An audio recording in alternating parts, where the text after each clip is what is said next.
Good morning everyone, today we're checking out a brand new video from Progmagic and Connie X about what if Pokemon evolved like Digimon. Let's hop in and see who gets the treatment. This October is a big month for both Pokemon and Digimon fans with the release of Legends ZA and Time Stranger. Both Pokemon and Digimon have the Mega level. And with that being such a big topic in both of these games, it begs the question, what if Pokemon Mega evolved like Digimon? Hey everyone, Brandon here. So let's talk about our first... Oh! Anyway, first up we have... Aren't you forgetting something, Brandon? Oh right, I forgot to turn off my oven. Thanks, buddy. Oven? No, Brandon, you're supposed to introduce me! Oh. I still have to do that? I figured it was implied at this point. Okay, I get it. Today we are joined by the always lovely, talented, and handsome Carney X. Oh, you're just saying that. Yeah, I am, because it's what it says in the script. Oh, but damn you know it, what? come on. Why don't you go ahead and explain the Don't break the fourth wall, man. differences and similarities between the Mega levels for Pokemon and Digimon for me. So Mega Evolution in both franchises are incredibly powerful, and at one point were the highest form of evolution for both before Ultra level Digimon, and I guess Ultra Necrozma, even though that technically wasn't a form of evolution. Yeah, however, the Ultra level isn't really a thing in Digimon, like it is unofficially, and has also showed up in things like Digimon Story Cyber Sleuth, but they're kind of rolling that back and making it clear that Ultra Super Ultimate in Japan is really just augmented or stronger Mega level Digimon. But if you like... That honestly does just make a lot of sense though. I mean, a mega creature could only become more mega, and the other names are just what we call it, you know, Ultra, all that. The idea of an Ultra level Pokemon, maybe keep watching this video. Also, while it's called Mega Evolution for Pokemon and the Mega level for Digimon in the English-speaking territories, over in Japan, the Mega level is referred to as the Ultimate level, which is a little bit confusing because in English, what Japan calls the perfect level, we call Ultimate. So I think there is this perception that Mega Evolution reheated Digimon's nachos, but actually in Japan, only one of them is called Mega Evolution, or even the Mega level. Megas are also much more of a temporary power-up in Pokemon. While they can de-digivolve and often do after an intense battle, there are many Digimon that happily remain permanently at the Mega level. And much like Digimon Evolution in general, there tends to be big leaps in design between Ultimate and Mega, unlike Pokemon, where it is basically the same with more or different features. With that said, let's introduce our first new Mega. So Pidgeot evolves into Pidgeonix, the Firebird Pokemon, a fire flying type. We worked with Fungusmon to create this design and the rest of the designs in this video. So make sure to check out their link in the description.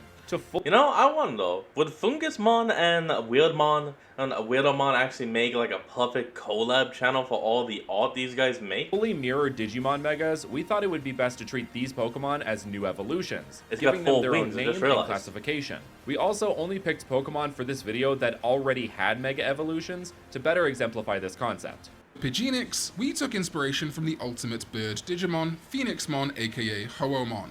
Holiness and fire are this Digimon's thing, as it is a holy beast type with the holy rings around its ankles signifying its status as such, and with it clearly being based around a phoenix, which are known for their association with fire. Certainly to the layman and in the Digimon Adventure continuity, Phoenixmon is most commonly known as the evolution of Garudamon and the final stage of the Biyomon evolution line, heavily linked to the Crest of Love and Sora in the Adventure continuity.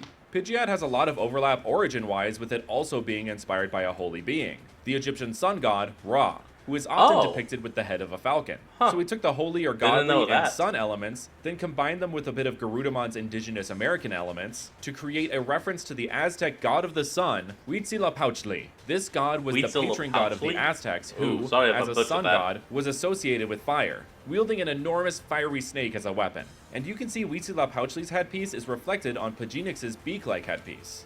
He was also considered a god of the south, which ties in well with another holy and fiery mega bird Digimon, Zuchaomon, the sovereign of the south, which itself is also based on a phoenix of sorts, the vermilion bird from Chinese myth. And to really hammer in the fiery bird inspirations, there is also the Slavic firebird that could tie into this design, as it was described as a magical, gold-plumed bird from a faraway land that glowed with red and orange light, with eyes like crystal, which you could definitely say applies to this Pokemon. With all these fiery birds as crystallized in a flaming color, huh? You could say this Pokemon is pretty lit. Okay, we're millennials, Karn, but we're not that millennial. Hey man, you wrote the script. I'm just reading it. Wait, I really wrote that? Hold on. Hold on a second. Oop, very important script. Hold on. What if Pokemon Mega evolved like Digimon? Alternate title. Why is Khan so hot and good at stuff? You can say his poem is pretty lit. Yep. Wow. There it is. Am I really that out of touch? You guys are amazing anyway, together. As of Great Generation friends. 8, Pidgeot is able to learn Sunny Day by TM, which fits the concept well. But what doesn't fit is it learns no other Fire-type moves. So to fit this concept, we could have Pidgeonix learn a few Fire-type moves after evolving, like Fiery Dance and Flamethrower. As Mega Pidgeot is a special attacker, and this Pokemon will follow suit. We could also give it the new move, Flame Wing, which I have no idea how that's not a move already, especially with the existence of Talonflame, but I digress. This would basically be the special fire-type equivalent of Steel Wing with a small chance to burn the target. For an ability, we could give it Solar Power to reference Ra and Huitzilopochtli, or we could give it a new ability, Suncatcher, which turns normal-type moves into the Fire-type, but only while in harsh sunlight. Hey Brandon, so you know how Beedrill has a Mega? Yeah. Oh, it's Mega Beedrill time. My favorite Mega. And how Fanbeamon is my favorite Digimon of all time. Alright, I see where this is going. Go ahead, Karn. Yes! So Beedrill Mega evolves into Vespius, the Power Bee Pokemon, a bug poison type. As I mentioned before, the Fanbeamon line was the basis for this Mega evolution, namely Vespamon and Tiger Vespamon acting as the main inspirations. Its name, while coming from Vesper and Pius, also has Vesper in there, which in Latin means evening, the last part of a day, which could refer to the fact this is the final stage of this line. Honestly, regular Mega Beedrill is very reminiscent of Waspmon and Canon Beamon by itself, so with Vespius we basically have a near-perfect mirror to this Digimon line. We considered making it Bug Steel to match up with Vespamon and Tiger Vespamon a bit more, but the Poison type is so core to Beedrill's moveset that switching types just made no sense. I mean, it has a bit of a Kamen Rider look to it, which in itself is a great reference, but in the context of Digimon could also refer to another favorite bug of mine, Stingmon, with Ken and Stingmon's ending in Adventure Zero 2 being an homage to Kamen Rider Kuga. Pokemon is no... I'm a nerd. Y'all have been watching this for years, so you know I'm a nerd. I know a lot of this stuff.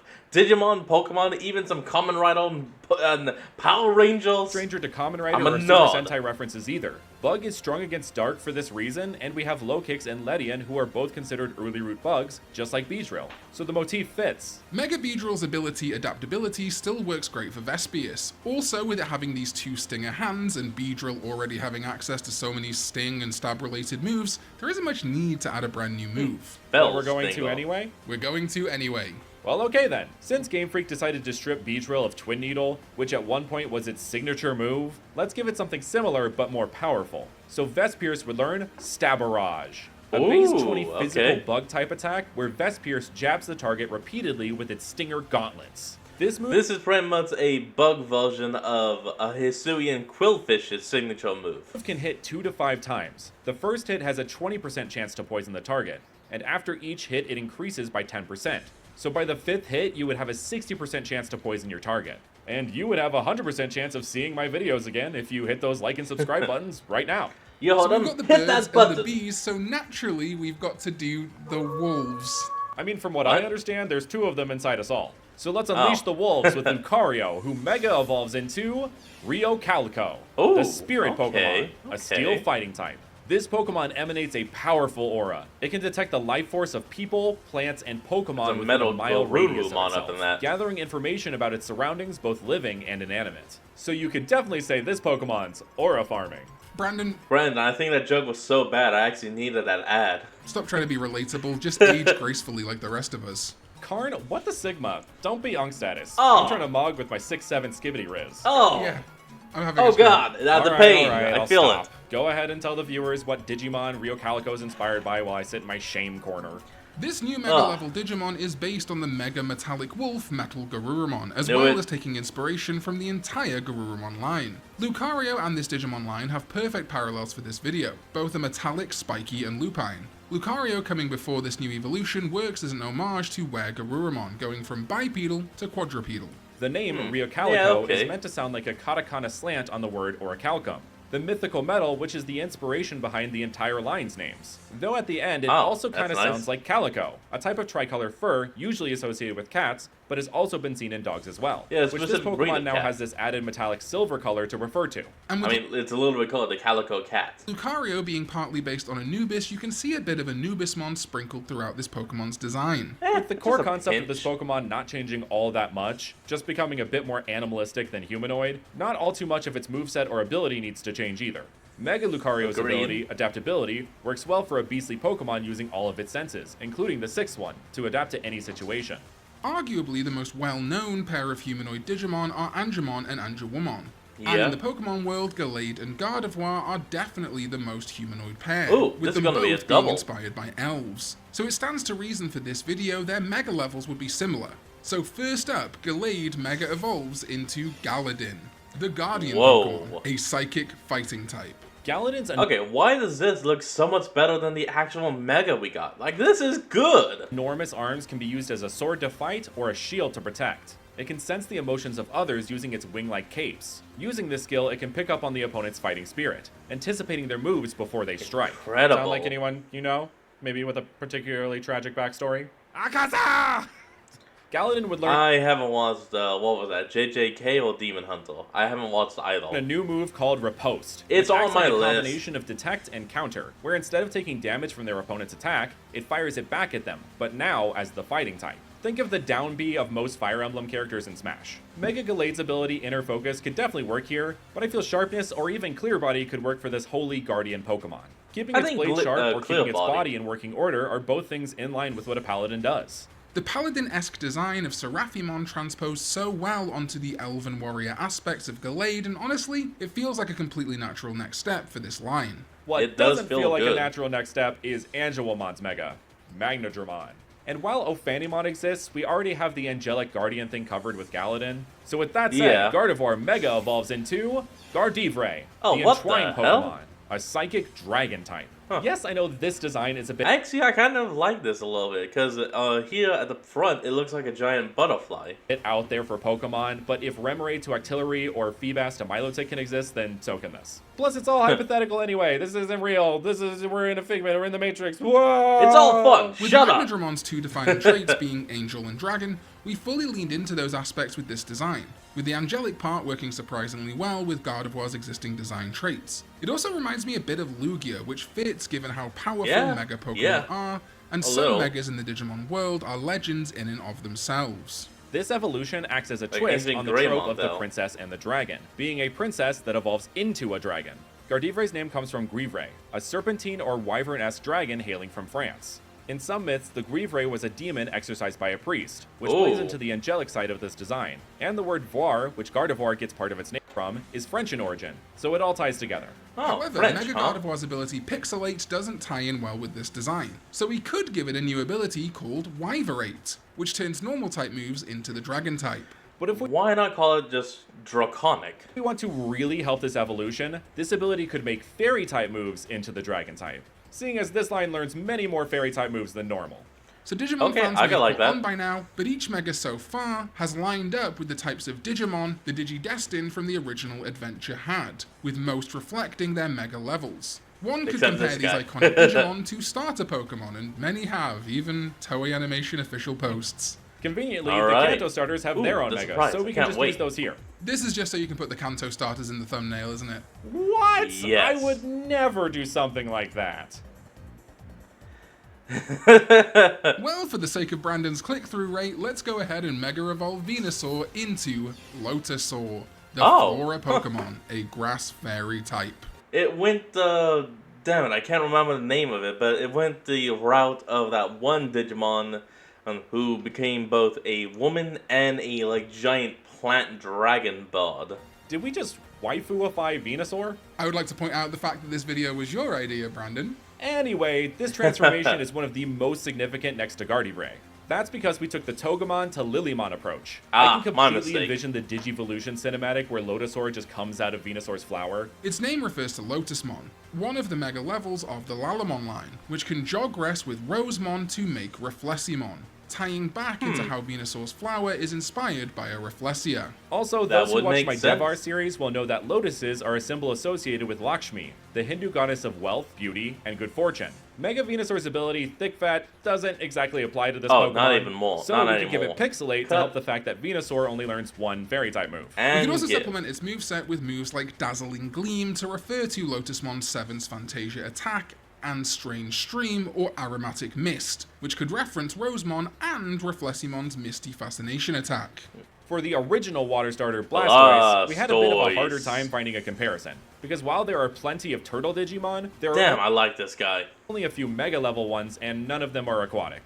But one aspect that Blastoise does have is something that every Pokemon fan likes to rag on Digimon for. Jeans, belts, a questionable amount of hot ones. No, Brandon, what guns? I was talking about guns.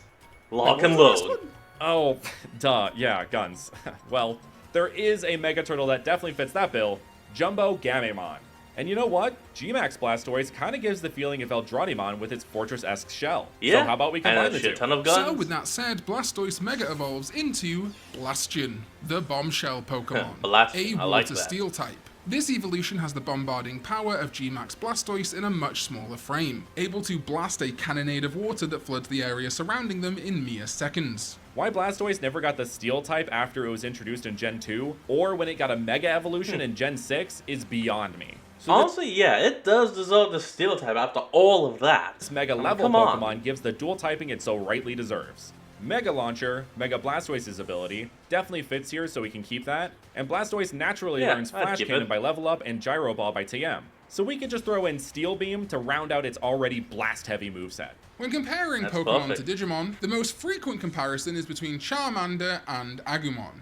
Although, interestingly, Tyrant's design was actually changed to avoid similarities with Agumon. Funny how the Ouroboros goes round. So of course we have to give Charizard a Mega like Agumon's. So Charizard Mega evolves into Charhamet, the Inferno Pokemon. Okay, I don't know why, but I like this. I don't know why. Maybe something about this just feels a lot better to me than a traditional Charizard. I know that's blasphemous, but something about this. I don't know what it is, but I like it. A Fire Dragon type. Okay, can we all be chill for a second and acknowledge how cool this design is before the comments start frying me about how I made Charizard more humanoid? Too late! Well, what are you gonna do? Either way, this dragon is named after Bahamut, a mythical being said to be a cosmic winged serpent. Though many now know of it thanks to its incarnations in D&D and the Final Fantasy franchise, with the latter being inspired by the former. This design is definitely more inspired by its modern incarnations, though. It simultaneously feels like Wargreymon, while also referencing Mega Dragon Digimon such as Ulforce Vidramon and Megidramon. Mega Charizard X's ability, Tough Claws, could absolutely apply to Charhamet, as it has this set of big, meaty claws! With Charizard already being loaded up with Dragon-type moves, there really isn't a need to add anything else to its moveset. Yeah, that's what pretty good. We need to do though, right? Charizard, Lucario, Omnimon? Charizard, Lucario, Omnimon. So combining Calico and Charhamet with a DNA splicer gets you Omnite, and there it is, the surprise. Justice Pokemon, a dragon fighting type. I think, yeah, it's definitely the coolest thing we've ever made for a collab. Although there's something pretty cool over on my channel too. Oh, it is the most type. I so agree. Look at that. But yeah, you should also check out the cool stuff over on Karn's channel. I already did. Combines the fur of Calico and the cape-like wings of Charhamet to look like this epic royal cape. Certainly befitting something based on a member of the Digimon Royal Knights. Omnite is a Pokemon often thought to be a myth. It's said to be a guardian of all in the Pokemon world. It once stood side by side with Rayquaza as a planetary protector, riding Mega Rayquaza into battle like a king with his mighty steed. Honestly, stats, moves, and ability be damned. This thing is so epic, I can't even look away. Actually, let's make it like Omnimon's creation in the Digimon movie. You can all put your power into this Pokemon by speculating what its moveset and ability could be in the comments. Oh, but those are some Pokemon with Digimon Megas. Make sure to go and subscribe to Karn's channel. He recently hit 90k subscribers, so let's try and shoot him right up to 100k ASAP. Yeah, over on my channel, we're going to be kind of inversing this idea by taking Pokemon evolution styles, Mega Evolution, Stone Evolution, and even some other weird ones, and applying them to Digimon. And thank you so much to our incredible... Alright everyone, that's going to be the end of today's video, and I hope you all enjoyed. Remember to like, comment, and subscribe for more. Link to the original will be in the description below, and I'll see all of y'all next time when we flick back on. Till then, this is Fox, signing out. Peace.